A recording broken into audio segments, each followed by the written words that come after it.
नमस्कार, सानवी हेल्दी रेसिपीमध्ये आपणा सर्वांचं मनपूर्वक स्वागत आहे। गुढीपाडवा हा सण आनंद, समृद्धी आणि नव्या वर्षाची सुरुवात दर्शवणारा खास सण आहे। या शुभ दिनी पारंपरिक आणि चविष्ट जेवण बनवण्याची प्रथा आहे। आज मी बनवणार आहे गुढीपाडवा विशेष पुरणपोळी थाळी। या थाळीमध्ये मऊ लुसलुशीत तुपात मुरलेली पुरणपोळी, तिच्यासोबत चवदार कटाची आमटी, साधं पण समाधान देणारं वरण भात, कुरकुरीत पालक भजी आणि सोबत तळलेला पापड असा पूर्ण पारंपरिक मेनू असणार आहे। जर तुम्हालाही घरी अगदी पारंपरिक पद्धतीने गुढीपाडवा स्पेशल पुरणपोळी थाळी बनवायची असेल तर हा व्हिडिओ शेवटपर्यंत नक्की बघा आणि आवडल्यास लाईक करा आणि चॅनेलला सबस्क्राईब करा। चला तर व्हिडिओला सुरुवात करूया। पुरणपोळी बनवण्यासाठी इथे मी या वाटीच्या प्रमाणानुसार 2 वाट्या डाळ घेतलेली आहे। ही डाळ मी पाण्याने स्वच्छ धुवून पुन्हा पाण्यामध्ये मी 2 तास भिजवून घेतलेली आहे। डाळ भिजवल्यामुळे थोडीशी मऊ होते आणि लवकर शिजते। आता ह्या डाळीतील सर्व पाणी काढून टाकायचं आहे। आता डाळ शिजवण्यासाठी इथे मोठ्या पातेल्यामध्ये मी 6 वाट्या पाणी घेतलेलं आहे। डाळ घेताना 2 वाट्या घेतलेली होती, त्याच्या तिप्पट प्रमाणात म्हणजे 6 वाटी पाणी गरम करून घ्यायचं आहे। पाणी गरम झाल्यानंतर याच्यामध्ये 1 चमचा तेल घालायचं आहे।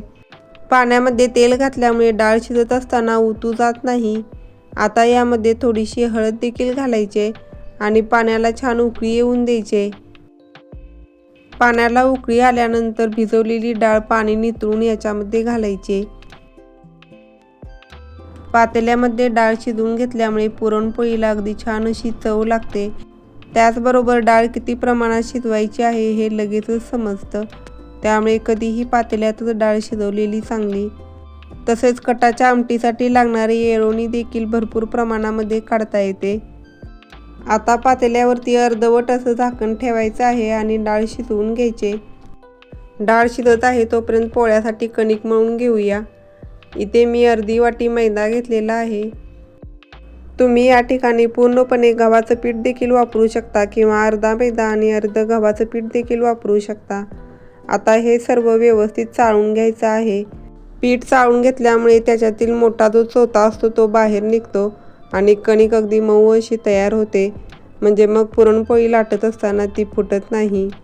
आता यामध्ये कलर येण्यासाठी अगदी थोडीशी हळद घालायची आहे आणि चवीनुसार मीठ घालायचं आहे। दोन्ही हे पिठामध्ये व्यवस्थित मिक्स करून घ्यायचं आहे।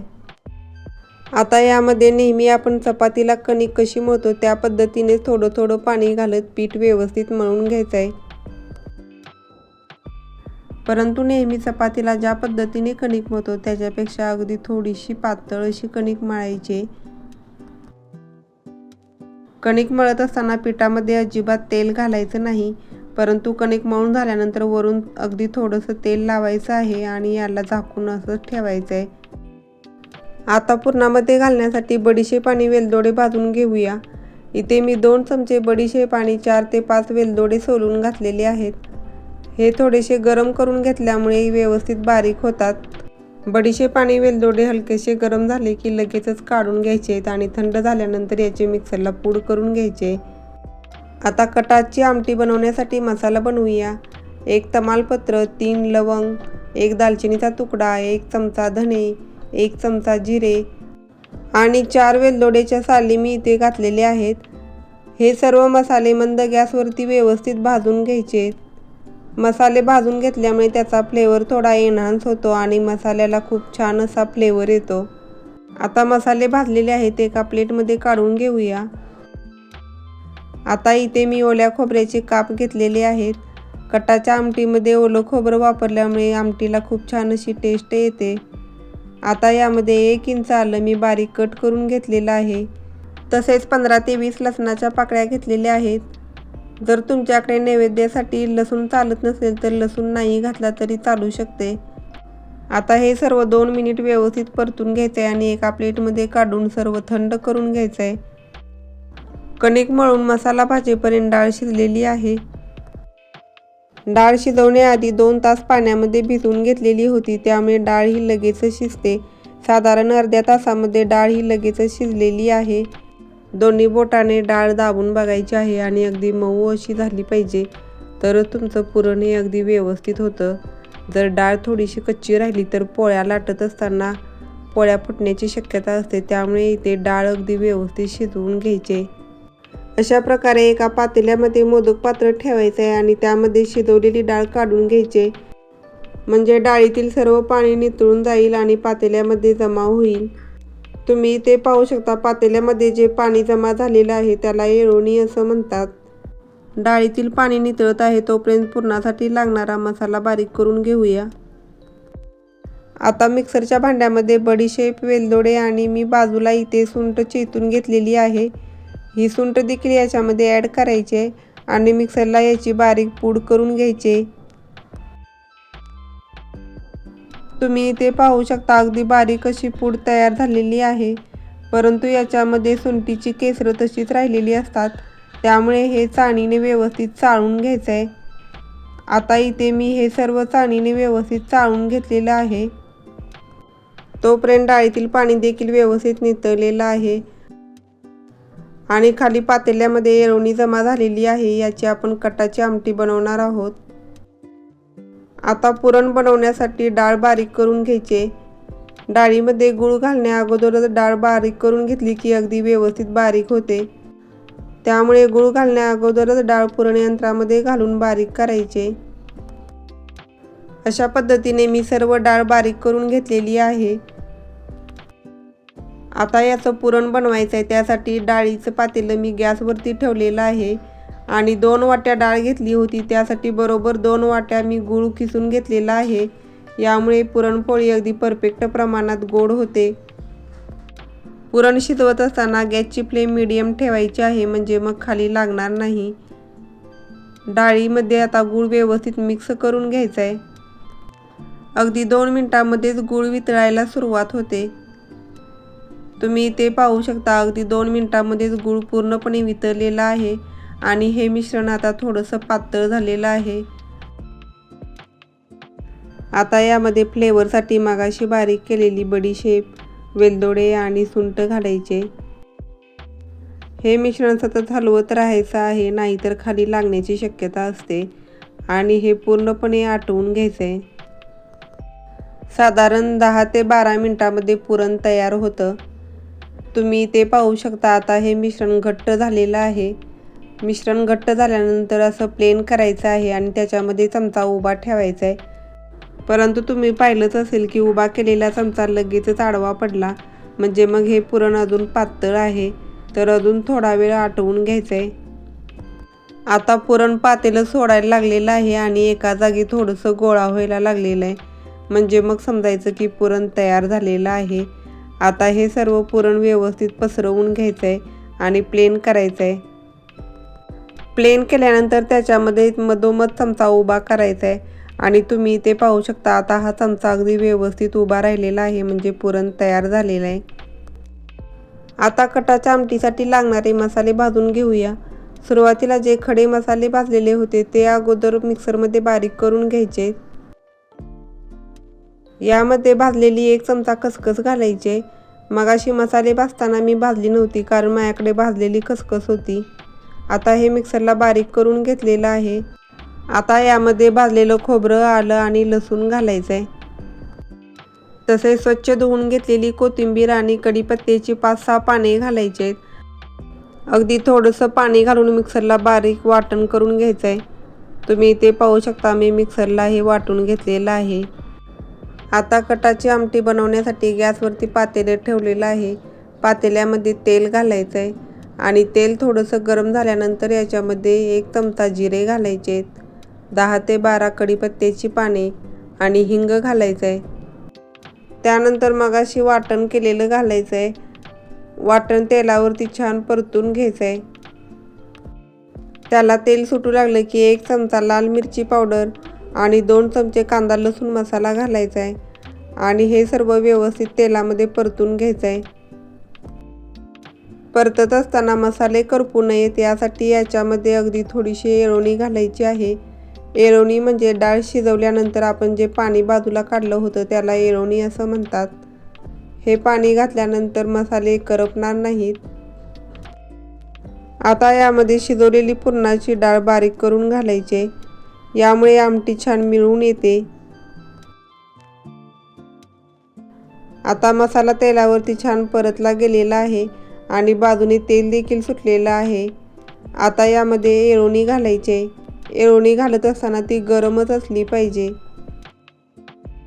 मसाल्यामध्ये येळवणी घातल्यानंतर चेक करायचं आहे आमटी किती पातळ आहे किंवा घट्ट आहे. शक्यतो कटाची आमटी ही पातळच असते. तुम्हाला जर अजून पाणी हवं असेल तर गरम करून घालायचं आहे आणि यामध्ये चवीनुसार मीठ घालायचं आहे. तुम्ही ते पाहू शकता, लगेचच आमटीला वरती कट यायला सुरुवात झालेली आहे. आता 5-7 मिनिट आमटी मंद गॅसवरती उकळवून घ्यायची आहे, म्हणजे मग मसाला छान शिजला जाईल आणि आमटीला छान असा कट येईल. तुम्ही ते पाहू शकता 5 मिनिटानंतर अगदी छान असा कट आलेला आहे आणि आता आमटी तयार झालेली आहे. कटाची आमटी अगदी एकसंध अशी झालेली आहे. यामध्ये मसाला वेगळा आणि पाणी वेगळं असं अजिबात दिसत नाही आणि कट देखील भरपूर आलेला आहे. आता ही आमटी तयार झालेली आहे. वरून थोडीशी हिरवी कोथिंबीर घालायची आहे आणि मिक्स करून घ्यायचं आहे आणि लगेचच गॅस बंद करायचा आहे. खूप छान कटाची आमटी तयार झालेली आहे, अगदी एकसंध अशी, आणि याला कलर देखील खूप छान आलेला आहे आणि चवीला म्हणाल तर अगदी अप्रतिम लागते. आता डाळ आणि भाताचा कुकर लावायचा आहे. इथे मी भात धुवून घेतलेला आहे आणि त्याच्यामध्ये पाणी घातलेलं आहे आणि आवश्यकतेनुसार मीठ घालून याला ढवळून घ्यायचं आहे. तसेच वरणासाठी दुसऱ्या भांड्यामध्ये मी मुगाची डाळ घेतलेली आहे, ती देखील स्वच्छ धुवून त्याच्यामध्ये पाणी घातलेलं आहे. डाळीमध्ये थोडंसं तेल आणि हळद घालायचे. आता याच्यावरती झाकण ठेवून कुकरला 4 शिट्ट्या घ्यायच्या आहेत, म्हणजे डाळ आणि भात व्यवस्थित शिजेल. आता पालक भजी बनवूया. त्यासाठी इथे मी एक पालकाची जोडी स्वच्छ निवडून स्वच्छ पाण्याने धुवून घेतलेली आहे आणि याचं पाणी सर्व निथळून घ्यायचं आहे, कोरडी करून घ्यायचे आणि अशा पद्धतीने बारीक चिरून घ्यायचे. बारीक चिरलेला पालक एका भांड्यामध्ये काढून घ्यायचा आहे. त्याच्यामध्ये चवीनुसार मीठ घालायचं आहे. पालकाची भजी बनवत असताना अगदी थोडंसंच मीठ घालायचं आहे, कारण पालकाची चव थोडी खारट असते. आता यामध्ये 1 चमचा ओवा घालायचा आहे. तसेच थोडंसं हिंग घालायचं आहे, पाव चमचा हळद, तसेच 1 चमचा धने पावडर घालायचे. तुमच्या आवडीनुसार लाल तिखट घालायचं आहे आणि हे सर्व व्यवस्थित मिक्स करून घ्यायचं आहे. अगदी चोळून मिक्स करायचं आहे, म्हणजे पालकाला थोडंसं पाणी सुटेल. कारण पालक भजी बनवत असताना याच्यामध्ये आपण जरासा पाण्याचा वापर करणार नाही, त्यामुळे जेवढं पालकाला पाणी सुटेल तेवढ्या पाण्यामध्येच आपल्याला पीठ मळून घ्यायचं आहे. आता तुम्ही इथे पाहू शकता पालकाला छान पाणी सुटलेलं आहे. याच्यामध्ये 2 चमचे तांदळाचं पीठ घातलेलं आहे. तांदळाचं पीठ घातल्यामुळे पालक भजी अगदी कुरकुरीत अशी होतात. आता हे पीठ व्यवस्थित मिक्स करून घ्यायचं आहे आणि बेसनचं पीठ इथे मी अर्धी वाटी घेतलेलं आहे, परंतु मी हे सर्व घालणार नाही. याच्यातील अगदी थोडं लागल तसं घालायचं आहे आणि पीठ व्यवस्थित मळून घ्यायचं आहे. तुम्ही एकदम बेसन याच्यामध्ये घातलं तर मिश्रण अगदी कोरडं होऊ शकतं आणि पाणी घालावं लागेल, त्यामुळे अगदी थोडंच लागेल तसं बेसन घालायचं आहे. मला इथे संपूर्ण अर्धी वाटी बेसन लागलेलं आहे आणि हे सर्व मी आता व्यवस्थित मिक्स करून घेतलेलं आहे. आता या मिश्रणाचा गोल गोळा बनवून बघायचा आहे, म्हणजे मग पिठाचं प्रमाण अगदी योग्य आहे. आता भजीचं पीठ तयार झालेलं आहे. याचे भजी बनवून घेऊया. भजी तळण्यासाठी कढईमध्ये तेल गरम होण्यासाठी ठेवलेलं आहे. तेल गरम झाल्यानंतर याच्यातील 2 चमचे तेल भज्याच्या पिठामध्ये घालायचं आहे आणि मिक्स करायचं आहे. त्यामुळे भजी जास्त प्रमाणात तेल शोषून घेत नाही आणि गॅस मीडियम करायचा आहे आणि भजी सोडून घ्यायचे आहेत. भजी बनवत असताना अगदी हलक्या हाताने बनवायचे आहेत, म्हणजे मग आतपर्यंत व्यवस्थित तळली जातील. जर तुम्ही घट्ट गोळा करून भजी तळली तर ते आतपर्यंत व्यवस्थित तळली जाणार नाही. तसेच गॅसची फ्लेम देखील मीडियम ठेवायची आहे, म्हणजे मग भजी आतपर्यंत व्यवस्थित तळली जातील. लक्षात ठेवा, पालक भजी बनवत असताना मीठ अगदी कमी प्रमाणात वापरायचं आहे, कारण पालकाची चव थोडीशी खारट असते आणि सुरुवातीला पालक हा जास्त फुललेला असतो आणि जेव्हा आपण मीठ घालून पालक चुरून घेतो तेव्हा तो अगदी थोडासाच होतो आणि त्याच्यामध्ये आपण पीठ देखील अगदी थोडंसंच घालणार आहे. आता भजी तळून झालेले आहेत. आता झाऱ्यामध्ये काढून त्याच्यातील सर्व तेल निथळून घ्यायचं आहे. तोपर्यंत कणिक देखील छान भिजलेली आहे. अशा प्रकारे सुरुवातीलाच जर कणिक मळून ठेवली तर सर्व पदार्थ बनवेपर्यंत कणिक देखील छान भिजली जाते. आता फक्त याला तेल लावून मर्दून घ्यायची आहे. कणिक मर्दत असताना पाण्याचा अजिबात वापर करायचा नाही, फक्त तेल लावूनच छान मर्दून घ्यायचे. इथे तुम्ही जर कणिक व्यवस्थित मर्दून घेतली नाही तर पोळ्या तुमच्या अगदी मऊ अशा होणार नाहीत. तुम्ही इथे पाहू शकता कणिक देखील छान अशी लांबत आहे. अशा पद्धतीने कणिक व्यवस्थित मर्दून घ्यायचे. तोपर्यंत पुरण देखील व्यवस्थित थंड झालेलं आहे. लक्षात ठेवा, पुरणपोळी बनवत असताना पुरण व्यवस्थित थंड करूनच घ्यायचं आहे, नाहीतर पोळी फाटण्याची शक्यता असते. अशा प्रकारे पुरणाचा व्यवस्थित गोळा बनवून घ्यायचा आहे आणि जेवढं पुरण आहे त्याच्यापेक्षा थोडीशी कमी कणिक घ्यायची. अशा प्रकारे कणकीची पारी बनवून घ्यायची. पारी बनवत असताना गोल गोल फिरवत अंगठ्याने प्रेस करत बनवून घ्यायचे आणि त्याच्यामध्ये पुरणाचा गोळा घालायचा आहे. पुरणाचा गोळा आतमध्ये प्रेस करत कणिक थोडीशी वरच्या साईडने खेचायची आहे आणि गोल गोल फिरवत याचा उंडा बनवून घ्यायचा आहे. उंडा बनवत असताना व्यवस्थित पॅक करून घ्यायचा आहे, नाहीतर पोळी लाटत असताना फुटण्याची शक्यता असते. आणि ज्या साईडला उंडा पॅक केलेला आहे ती बाजू खालच्या साईडला घ्यायची आणि बरोबर वरच्या साईडने थोडंसं प्रेस करायचं आहे, म्हणजे मग पुरण सगळीकडे व्यवस्थित पसरलं जाईल. आता उंडा पिठामध्ये बुडवून घ्यायचा आहे आणि अशा प्रकारे बोटाने सगळीकडून प्रेस करून घ्यायचं आहे, म्हणजे मग पुरण अगदी काठापर्यंत व्यवस्थित पसरलं जातं. आता पोळी अगदी हलक्या हाताने लाटून घ्यायची आहे. तुम्ही जर पहिल्यांदाच पुरणपोळी बनवत असाल तर पोळपाटाला कापड बांधू शकता किंवा एखादा पेपर पोळपाटावर ठेवून त्याच्यावरती पोळी लाटू शकता, म्हणजे मग खाली चिकटणार नाही. तरी देखील पोळी खाली चिकटत असेल तर थोडंसं पीठ लावायचं आहे आणि अगदी हलक्या हाताने पोळी लाटून घ्यायची. पोळी लाटत असताना कडेकडेने लाटायची आहे, म्हणजे मग त्याचे काठ देखील अगदी व्यवस्थित पातळ होतील.